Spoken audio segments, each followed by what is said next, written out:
Obrigado mais uma vez pela vossa audiência e continuando então com nossos apontamentos sobre os países e comunidades que constituem a comunidade lusófona, eu vos trago agora então o que foi a Índia Portuguesa nesta festa das lusofonias.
Este então que vocês acabaram de ouvir era o hino, né, de Portugal, ou seja, da Índia, quando Portugal então estava lá em Goa.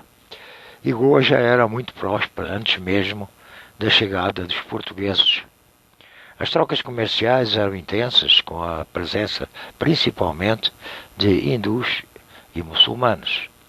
A partir do final do século XV e, mais efetivamente, no decorrer dos séculos XVI e XVII, os portugueses exploraram todo o subcontinente indiano, fazendo um levantamento exaustivo dos seus povos, dos seus reinos, dos seus costumes, de suas tradições. Então, além de serem protagonistas da primeira expansão europeia por essas águas, os portugueses se expandiram pela região em um intervalo muito breve. Nos 15 primeiros anos do século XVI, os portugueses já tinham se estabelecido em boa parte do Índico Ocidental, e daí partiram para os chamados mares do sul desse continente. Tomás justifica essa rapidez pelo conhecimento que Portugal já tinha das rotas, portos e monções. Essa empreitada ela começou em 1497, quando Vasco da Gama saiu de Portugal, cruzando o Atlântico para o Índico e deu início à tal expansão europeia para aquela região. Em 20 de maio de 1498, o navegador ele aportou na costa ocidental da Índia, e 2 anos depois, em 1500, seguiu a frota capitaneada por Pedro Álvares Cabral para cumprir o intento de estabelecer um ponto comercial em Calicut. Obrigado a abandonar a cidade, este se dirigiu a Cochim, não sem antes abrir fogo contra a cidade sitiada. Em 1502, em sua segunda viagem, Vasco da Gama, em represália ao assassinato de comerciantes portugueses de especiarias, atacou Calicut. Os 2 primeiros governantes das possessões portuguesas nesse local foram o vice-rei Dom Francisco de Almeida e o governador Afonso Albuquerque, que conquistou Goa em 1510. Em 1530, Goa se tornou a primeira capital do Império Marítimo Lusitano, abrangendo os empórios comerciais portugueses no Oceano Índico, chamando-se este Estado português da Índia um Estado da Índia, ao vasto território que incluía desde a África Austral ao Sudeste Asiático. Então, diversos estudiosos afirmam o quanto os portugueses, séculos depois, no século XIX, continuaram a exaltar a figura de Albuquerque, visto como um líder que soube usar não apenas da violência, mas também da diplomacia para obter êxito nas suas conquistas.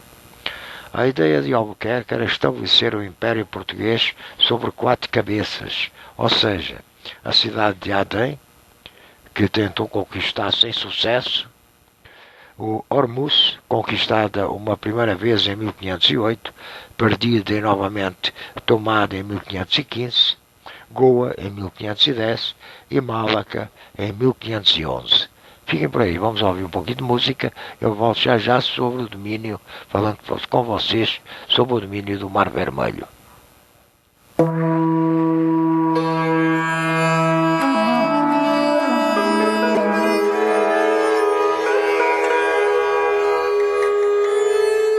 Música típica de Goa.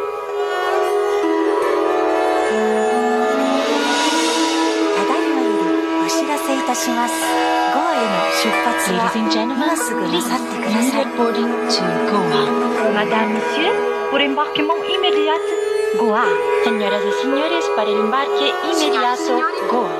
Meine Damen und Herren, sofortige Einsprung nach Goa. Ladies and gentlemen, please, immediate boarding to Goa. Meine Damen und Herren, sofortige Einsprung nach Goa. Señoras y señores, para el embarque inmediato, Goa. お知らせいたします。ゴアへの出発は今すぐなさってください。 Madame, Monsieur, pour embarquement immédiat. Senhoras e senhores, a última chamada é Goa. Boa viagem.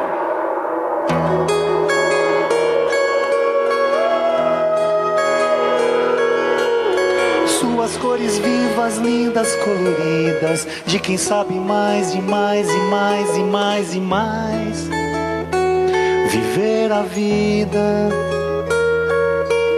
Suas cores vivas, lindas, coloridas, de quem sabe mais e mais e mais e mais e mais viver a vida. O ano virou em Goa, Moscou, Vietnã, Irã, São Paulo da Garoa. O sol já nasceu em Delhi, Pequim, Itaim, Berlim, dourando sua pele.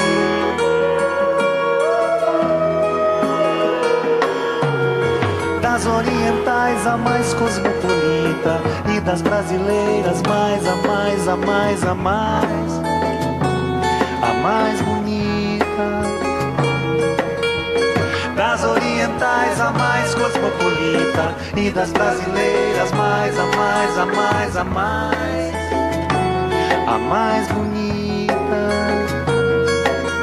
A lua lá nos abrolhos, Butão, Ribeirão, Japão, no brilho dos seus olhos. A noite sobre Lisboa, Bahrein, Xerém, Belém, nas águas da lagoa, virando o ano em Goa, virando o ano em Goa.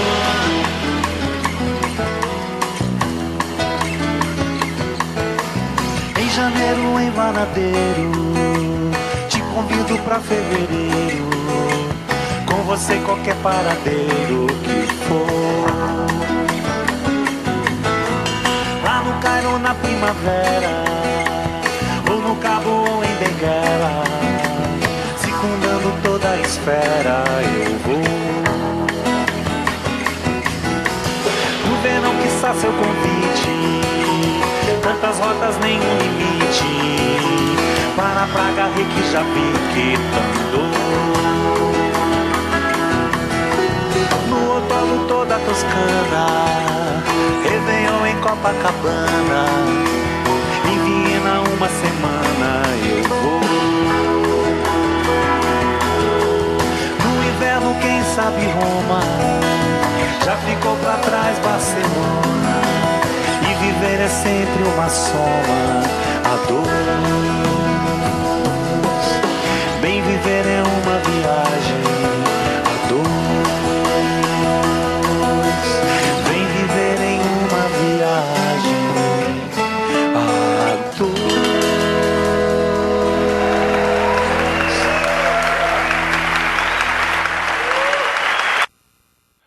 O domínio do Mar Vermelho, que o controle de Aden em Hormuz garantiria, tem um significado importante, que era o de bloquear o acesso dos muçulmanos. A tomada de Dio em 1535 foi mais um momento fundamental para a expansão lusitana na região. A partir de 1543, os portugueses estenderam o seu controle sobre Goa ao chegar às áreas mais afastadas dessa cidade, seja Bordés, Salsete, Marmagoa e por aí vai. Então a estratégia foi a de dominar todo o litoral, construindo ao longo da costa da Índia uma rede de fortalezas, à volta das quais acabaram por surgir muitas cidades indianas. Sasset é um dos pesquisadores que salientam o facto de Portugal ter tido muito pouco terra adentro, o que lhes valeu o apelido de Varre-Praia, atribuído pelos nativos. Aliás, essa era uma das características em todos os países ocupados pelos portugueses. As fortificações construídas por eles apresentaram uma estratégia oficial de fixação no território e também de controle das rotas comerciais. Doré aponta que a guerra e a diplomacia foram igualmente importantes nesse momento, mas que as fortalezas representavam a única forma de assegurar o monopólio sobre as redes de comércio, até então manipuladas pelos árabes no Índico. Em outro estudo sobre os viajantes comerciais italianos no estado da Índia, no século XVI, Doré apresenta a visão da colonização portuguesa por europeus de fora e reforça a ideia do que chama de apego dos portugueses pelo mar e o desinteresse ou incapacidade de interiorização no território. Então, as fortalezas situadas na costa africana e persa, como, por exemplo, Sofala e Moçambique, Socotra e Hormuz, asseguravam, por outro lado, o caminho marítimo para contornar o Cabo da Boa Esperança e seguir para a Ásia, e por outro lado a via para o Mar Vermelho e também para o Golfo Pérsico. Já nas primeiras décadas da presença portuguesa, foram construídas também fortalezas no Sri Lanka e no norte da Itália. Em clara inferioridade numérica, mas sem rivais nos mares, os portugueses, com a supremacia técnica náutica, colocaram como centro do império o mar. Acima de qualquer outro objetivo, pretendia-se o domínio e a segurança das rotas marítimas. E para isso, além das fortalezas, existiam também as feitorias, e em menor número seriam os centros urbanos, assegurando a sustentação da citada rei mercantil, que foi privilegiada em detrimento da exploração direta dos bens naturais, sendo, por conseguinte, mínima a importância da atividade agrícola. Então, o Estado da Índia teve a prioridade dos portugueses no século XVI e início do XVII, perdendo espaço paulatinamente para o Brasil a partir daí. Mas não podemos esquecer que Portugal manteve possessões na região até o século XX. E as autoridades reais, durante todos esses séculos, continuaram a deliberar através de correspondências sobre assuntos que envolviam questões comuns, e todo o Império Português, incluindo Goa. Então o comércio era uma das principais preocupações, tal como nos mostra o alvará emitido pela Rainha Maria I, em 8 de janeiro de 1783, a respeito dos encargos que deveriam ser pagos pelas embarcações que levassem tecidos e outros produtos para Goa. Então os valores variam de acordo com as escalas e com o porto de partida. O texto faz referência ao Brasil, às Ilhas Atlânticas, às possessões na África e à metrópole também. Então, ainda na esfera da política económica, data de 1810, um conjunto de documentos que mapeavam as importações e exportações de produtos como fazendas de diversos tecidos, mantimentos, drogas, açúcar e seus derivados, além de escravos, dos portos do Estado da Índia, Angola e Brasil. Então, tais informações, elas comprovam o grande dinamismo comercial do Império Português e a interação entre suas diversas colónias, o que nos leva a afirmar que o estudo da economia portuguesa deve levar em conta as trocas e a integração entre as colónias e não apenas a relação metrópole-colónia. Já sobre a parte administrativa, é possível afirmar que outro fator para o sucesso da colonização portuguesa no século XVI é a conservação dos regimes administrativos pré-existentes. Fosse qual faltasse força ou empenho para os alterar, fosse tão só porque eram dispensáveis, o que diminuiu a resistência dos nativos à presença portuguesa na região. Porém, tal pressuposto se modifica no século XVIII, XVII. Uma vez com o território ocupado e a dominação consolidada, Portugal começa a transferir mais efetivamente o seu modelo administrativo para a colónia. A Alegria afirma, a partir do início do século XVII, que o Estado da Índia se tornou um exemplo de sucesso na transparência e transferência de todo o sistema de governo, administração e códigos legais da metrópole para as colónias. A coroa portuguesa era representada em Goa pelo governador-geral, que normalmente usava o título de vice-rei, dando-lhe incumbida uma missão de 3 anos. A coroa tinha elevado grau de autonomia, concentrando os governos político, militar, administrativo, judicial e econômico. Então, apesar de nem todos os governadores da Índia terem recebido o título de vice-rei, a denominação de capitão-geral da Índia demonstra a importância do componente militar e naval do cargo, na construção de portos, vias de guerra, e também a necessidade de dominar militarmente com o fim de obter vantagens económicas e atender à política mercantilista lusitana. Havia também o Conselho de Estado, um órgão de caráter consultivo para a apreciação das matérias consideradas mais importantes. A Carta Régia de 12 de janeiro de 1591 estabeleceu que o vice-rei ou governador reunisse em conselho dos fidalgos e pessoas de experiência e, em seguida, remetesse para o reino os seus pareceres. No reino, diversos órgãos assistiam o rei nos negócios ultramarinos. Tinha o secretário dos despachos e coisas da Índia, segundo o regimento 24 de março de 1530. Tinha o Conselho da Índia, no regimento 26 de julho de 1604. O Conselho Ultramarino, o decreto regimento 14 de julho de 1642. O Conselho da Fazenda, através da repartição da Índia, Minas, Guiné, Brasil, Ilhas de São Tomé e Cabo Verde, entre 1591 e 1642.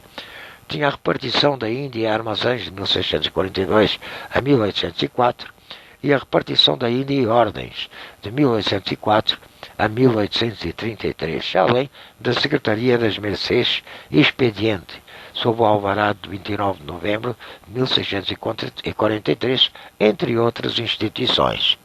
Ainda sobre a administração colonial, é importante salientar que havia uma significativa rotatividade de nomes entre Goa e Salvador, depois Rio de Janeiro, e António fala em livro sobre uma constante troca de recursos humanos entre essas duas regiões coloniais, facto que é evidente nas fontes primárias do Arquivo Nacional.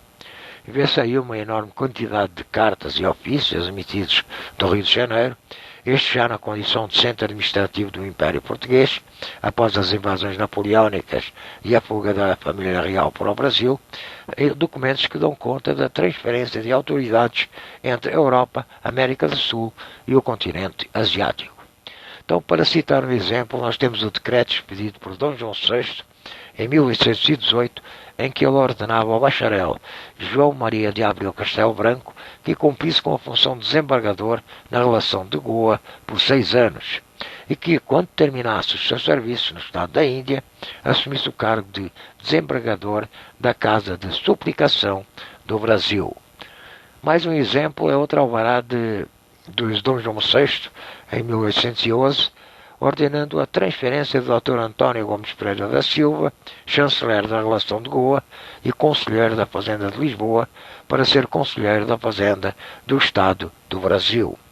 Então, esses dados são de relevância para se entender o percurso profissional dos funcionários de carreira e também a manutenção dos cargos mais importantes da administração das colónias nas mãos de um restrito círculo de confiança do rei.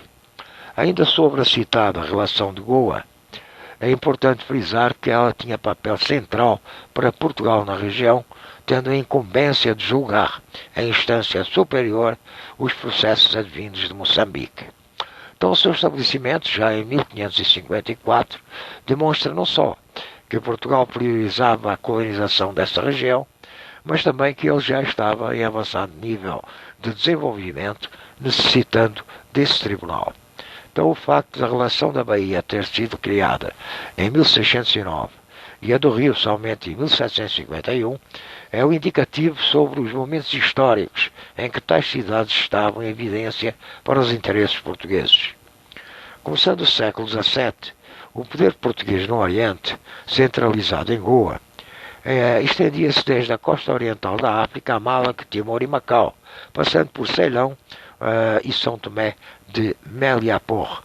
E com isso dominava o Golfo Pérsico com fortalezas ou feitorias como Hormuz, Mascat, Calait, Curiat, Suar, Bahrein e outras localidades da costa da Arábia até Bassorá. E a cidade recebeu por sua prosperidade o apelido de Golden Goa, Goa de Ouro. Porém, não esqueçamos que no decorrer dos períodos filipinos, os domínios de Portugal na região sofreram com ameaças de outros países europeus. Houve até um enfraquecimento da Marinha de Guerra Portuguesa durante a ocupação do país pela Espanha, o que tornou vulnerável o Estado ainda às investidas dos muçulmanos e protestantes holandeses e ingleses. Então, terminada a União Ibérica, em 1640, Portugal passou a ter um novo rei. Em finais do ano de 1642, a esmagadora maioria das praças portuguesas na Ásia já tinham aclamado Dom João IV como seu soberano. De Moçambique a Macau, diversas cerimónias e discursos haviam consagrado e reconhecido a nova situação política. Sousa mostra que, após a aclamação de Dom João IV, as autoridades de Goa, elas enviaram votos parabenizando o novo rei e ao mesmo tempo manifestaram desejo de que seus pedidos e necessidades tivessem a atenção real, o que julgaram não ter ocorrido por parte do governo espanhol. Então, após terem recuperado a independência, os portugueses constataram que já não possuíam grande parte das suas possessões e que não tinham meios para defender as que restavam no Oriente. E assim tiveram que fazer escolhas.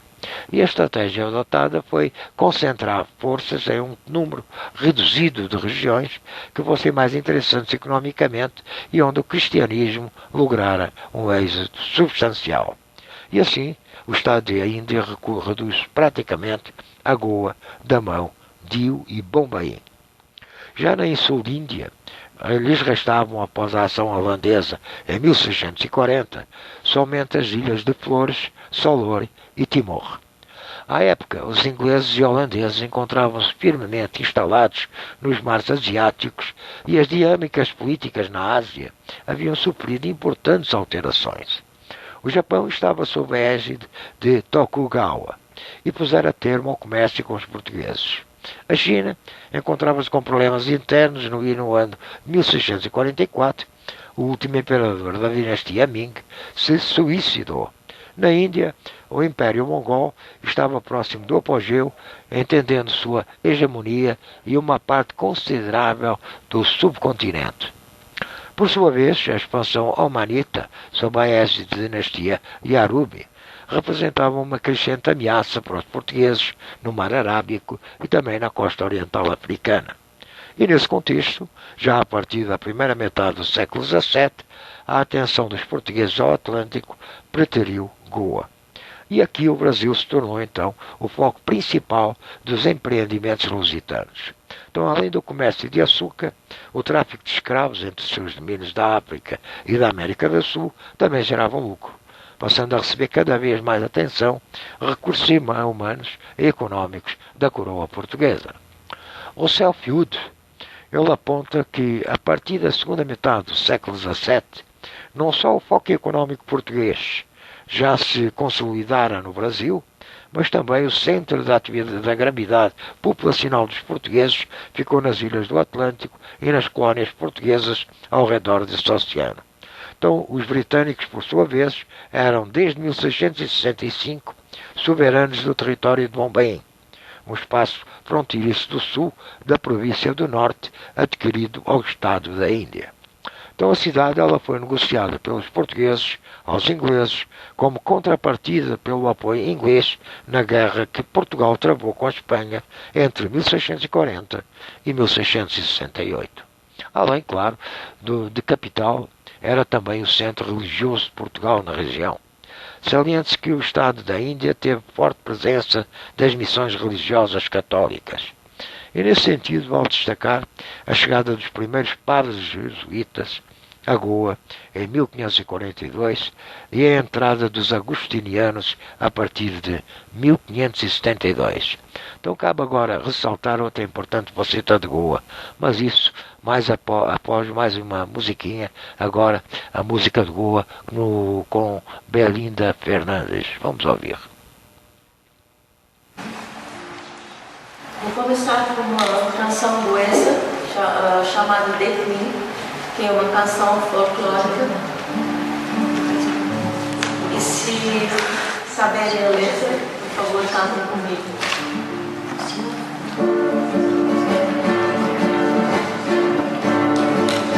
Sai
chamado violino, e vou tentar tocar a viola, porque estou mais habituada a tocar o teclado presta, mas tem que ser, tenho que tocar um poema dela, que são umas palavras lindas sobre o violino e a viagem.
Pois é, então vale ressaltar também que em Goa-da-Mandio e Bombaim ainda tem comunidades portuguesas muito significativas. Então, continuando com a nossa exposição, sobre a Companhia de Jesus, Tavares tem importante trabalho no qual analisa as estratégias de aproximação e os mediadores culturais utilizados no encontro com os nativos. A estrutura militar era sempre acompanhada pela construção de igrejas e pela difusão de missões religiosas. Outro ponto que vale a pena considerar é que houve aqui um probleminha, deixa eu procurar. Pois é, bem, sobre a Companhia de Jesus, vamos cortar o microfone. Sobre a Companhia de Jesus, Tavares tem importante trabalho na qual analisa as estratégias de aproximação e os mediadores culturais utilizados no encontro com os nativos. A estrutura militar era sempre acompanhada pela construção de igrejas e difusão de missões religiosas. Outro ponto que demonstra a grande importância nas ações de catequese é o facto do padre António Vieira ter aconselhado Dom João IV a entregar de Pernambuco em troca da manutenção do Estado da Índia e de todo o esforço de evangelização compreendido e empreendido na Ásia pela Companhia de Jesus.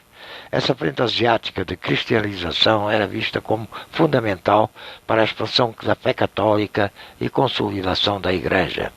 Ainda sobre aspectos religiosos, uma figura que merece destaque é a de Dom Gaspar de Leão, primeiro arcebispo de Goa, entre 1560 e 1576, que desempenhou um papel significativo no processo de cristianização das terras asiáticas controladas pelos portugueses.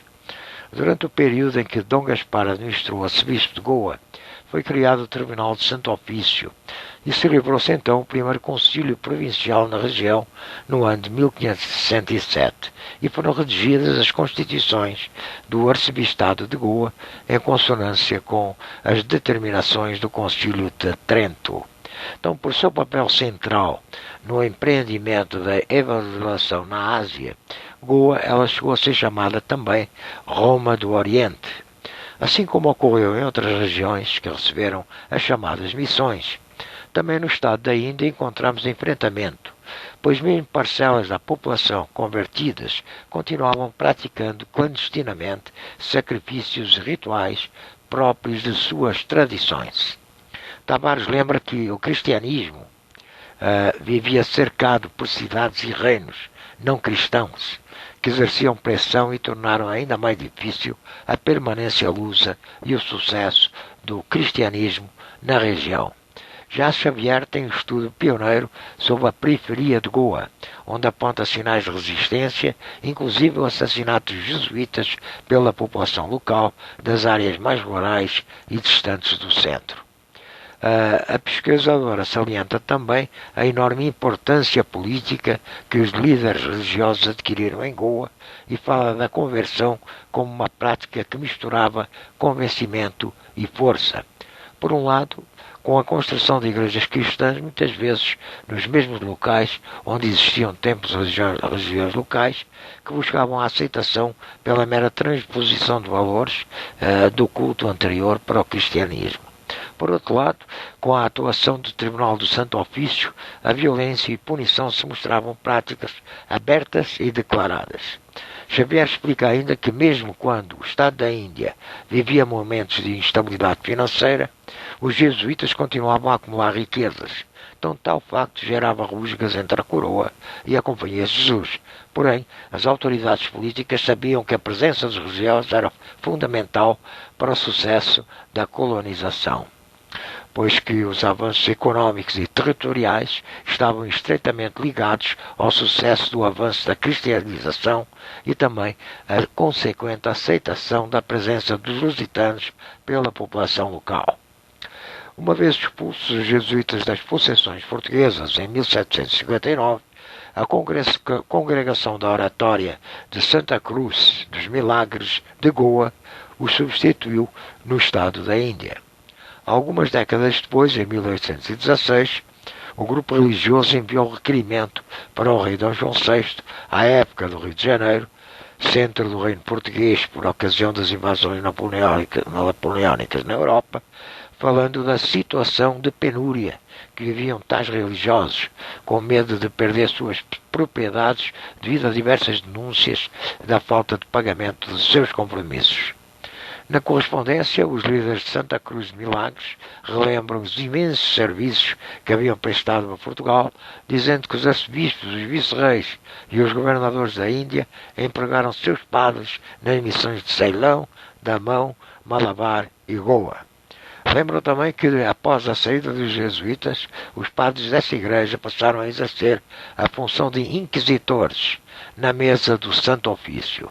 No mesmo conjunto documental, citado em um registro de 27 de junho de 1816, do despacho da mesa do desembargador do Paço, o desembargador Diogo Vieira relata toda a situação da Igreja naquele momento, como, por exemplo, a sua falta de recursos para manter as missões e os colégios clericais que estavam sob sua responsabilidade, levando ao seu endividamento. E também o preço reduzido do seu principal artigo agrícola, o coco, que havia baixado 2/3 do preço que tinha 50 anos antes.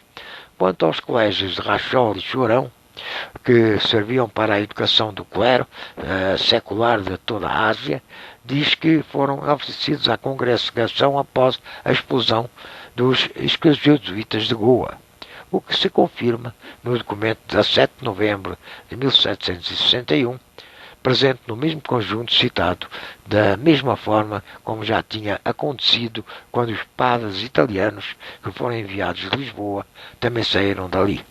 Então, os documentos que a coroa portuguesa atendeu ao pedido dos religiosos e protegeu seus bens, impedindo que fossem levados a juízo ou que viessem a leilão. Então, uma das justificativas foi a menção aos alvarás de 22 de julho de 1740, expedidos pela Rainha Maria I, que tomava a decisão de não denunciar os bens que pertencessem a qualquer corporação religiosa. Mas a saída dos jesuítas e o fortalecimento da congregação de Santa Cruz dos Milagres não foi a única grande mudança que o século XVIII reservou ao Estado da Índia. As transformações geopolíticas já no início dos 700 inverteram a balança de poderes no Decão e regiões periféricas. Cabe ainda citar a fragmentação do Império Mongol e o crescimento, o crescente poder Maratha, que colocaram em franco perigo as progressões portuguesas no Ocidente Indiano. Então, por outro lado, as insuficiências defensivas portuguesas, o menor contingente humano e diminuta capacidade militar e financeira adicionavam-se a crescente falta de disponibilidade do apoio britânico, somente fornecido em momentos que, hipoteticamente, Bombaim também correria perigo. Então, o relacionamento luso-maratha foi marcado pela contínua hostilidade maratha às possessões do Estado da Índia, nomeadamente à província do Norte, e assumiu o seu apogeu em meados da década de 1730, uma vez que nos anos anteriores as oposições acabaram por ser controladas e minimizadas pela via diplomática. Os ingleses preferiam a presença dos portugueses do que a dos marathas, a quem atribuíam maior possibilidade de invasão a Bombaim. Porém, diante da grande quantidade de recursos humanos marathas e atuar contra os portugueses, a Inglaterra optou por não se antagonizar de forma aberta, pois entendiam que a vitória maratha era iminente e que a tomada de posição contrária daria margem para um futuro conflito anglo-maratha. Então, diante dos pedidos constantes de apoio por parte de Portugal, a solução foi o apoio limitado, esporádico e não oficial. Oficialmente, a opção foi pela neutralidade, postura essa mais diplomática e que só seria substituída pela via militar algumas décadas mais tarde, depois que o poder bélico britânico na região havia crescido a ponto de quase garantir a chance de vitória. Dessa forma, os sangrantes anos de 1739 a 1740 marcaram o fim da presença de soberania portuguesa sobre a quase totalidade da província do Norte, que desde 1534 se encontrava sob o poder do Estado da Índia. Então, apesar da situação ser muito difícil para os portugueses, pelo menos o território de Goa não só foi mantido, como triplicado, com Portugal adquirindo aos marathas as enclaves de Dadra na Garaveli.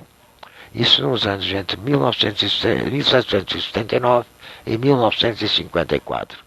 Então, a citada tática de concentrar forças em poucas regiões acabou por dar certo, pelo menos em relação a Goa, que cada vez mais se consolidava como um dos poucos locais de presença efetiva e domínio luso na região. Então, a crise económica e militar de Goa, principalmente depois dos conflitos com os marathas, fica evidente na maior preocupação da coroa de lhes prestar ajuda. No acervo do Arquivo Nacional há documentação que mostra a constância com que eram feitos pedidos de Lisboa para que o Rio de Janeiro auxiliasse a capital do Estado da Índia. Um exemplo é a carta do secretário de Estado dos Negócios de Portugal, Marco António de Azevedo Coutinho, a Gomes Freire de Andrade, governador e capitão-geral do Rio de Janeiro, de 25 de maio de 1745. Coutinho passa a Andrade uma ordem do rei Dom João V para que se reunissem mineiros e paulistas a fim de irem até Goa, que passava dificuldades económicas, e auxiliassem no comércio na região. Da mesma forma, são constantes os pedidos para que embarcações com destinos a Goa fossem bem recebidos no Rio de Janeiro, como diz a carta de Dom Rodrigo de Sousa Coutinho ao conde de Rezende, Dom José de Castro, recomendando, por ordem de Dona Maria, que se tomassem todas as providências necessárias para que o Manaus não sofresse embaraço ou demora no porto do Rio de Janeiro, no qual faria escala a caminho da Ásia. António, em um estudo sobre as relações entre a Bahia e Goa, revela que isso já acontecia quando Salvador era a capital. Outra situação interessante de ser mencionada, que pode ainda suscitar muita pesquisa, é a política dos degradados. Mas isso eu falarei daqui a pouco, depois de mais um intervalo musical. A gente volta já já.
Vamos falar um pouco então agora sobre os degradados. Uma carta de 1811, escrita pelo Conde de Aguiar para Francisco Bento Maria Targini, remete aviso da Secretaria de Estado dos Negócios Marinha e Domínios Ultramarinos para que 8 degradados que iriam para Moçambique e Estado da Índia na nave de viagem recebessem uma ajuda de custo de 4.000 réis cada um. Em outro conjunto documental encontram-se documentos de 1809, no qual consta a mesma prática. O mesmo Conde de Aguiar pede a Manuel Moreira de Figueiredo que se junte ao desembargador Francisco Lopes de Sousa Faria Lemos e vá fazer uma visita aos presos que serão enviados para Goa e Moçambique, distribuído entre estes o fardamento e o mesmo valor de ajuda de custo. Então, passada a guerra com os maratas, na segunda metade de 700, principalmente no período entre 1769 e 1774, foi feita uma grande restauração e também modernização administrativa no estado da Índia, como resultado das reformas pombalinas e também da influência do iluminismo. Percebe-se agora uma preocupação cada vez maior de Portugal, ao longo da segunda metade do século XVIII, em reorganizar Goa e combater principalmente a evasão de recursos por particulares, o que estaria diminuindo o lucro da metrópole. Assim, o decreto de 19 de abril de 1752 definiu que a administração das possessões da costa oriental da África fosse separada do governo do Estado da Índia. Moçambique, por exemplo, passou a ter um governo próprio. Há algum tempo depois, em 1844, o mesmo foi feito com o território de Macau, Salor e Timor, restringindo a autoridade do governador de Estado da Índia às possessões portuguesas na costa do Malabar. Então, essa racionalização da administração ela é perceptível nas correspondências e decretos reais. Em carta expedida por ordem do rei Dom José I, em 10 de abril de 1769, explica-se para o governador da Índia, João José de Melo, a necessidade de se criar a Junta da Fazenda Real na região de Goa, para arrecadar rendimentos e administrar os bens confiscados.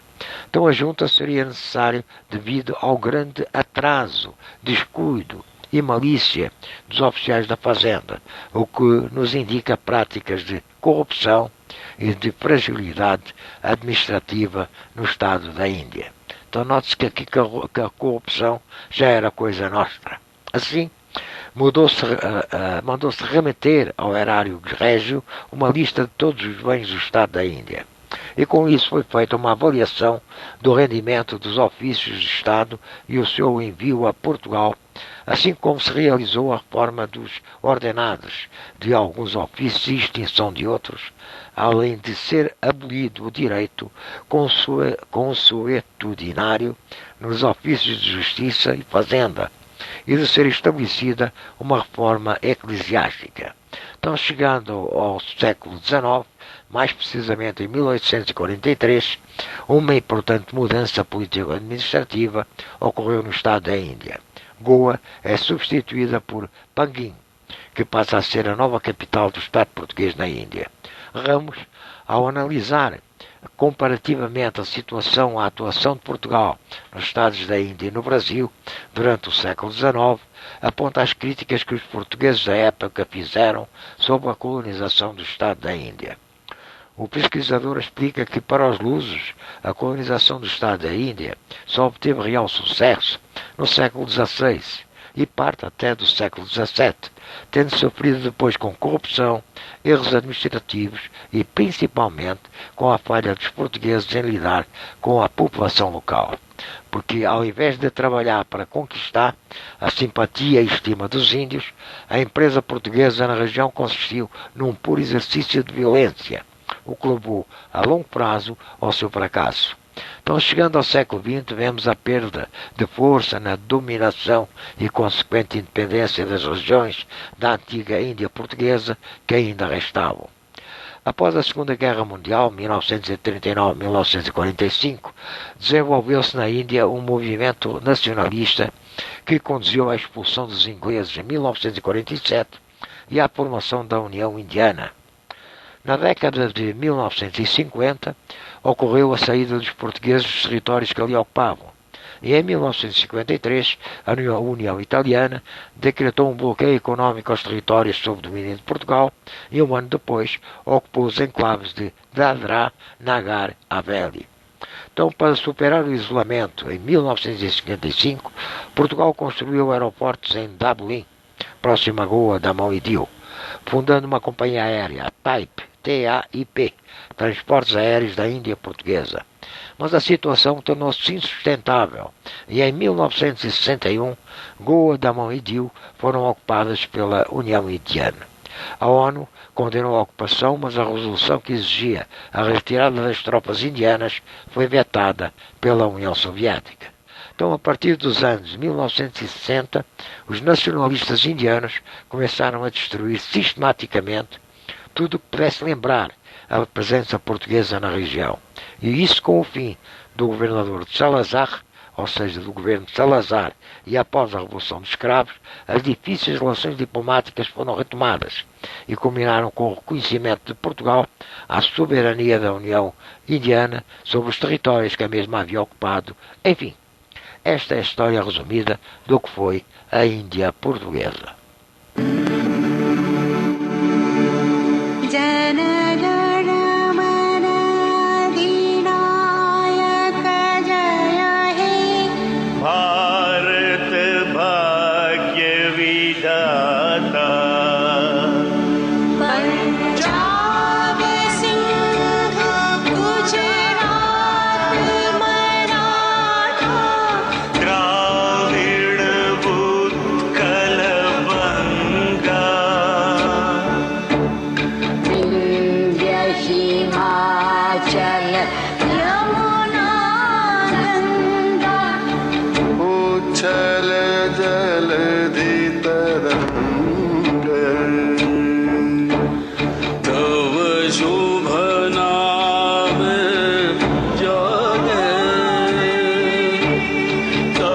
शुभ आशीष मांगे।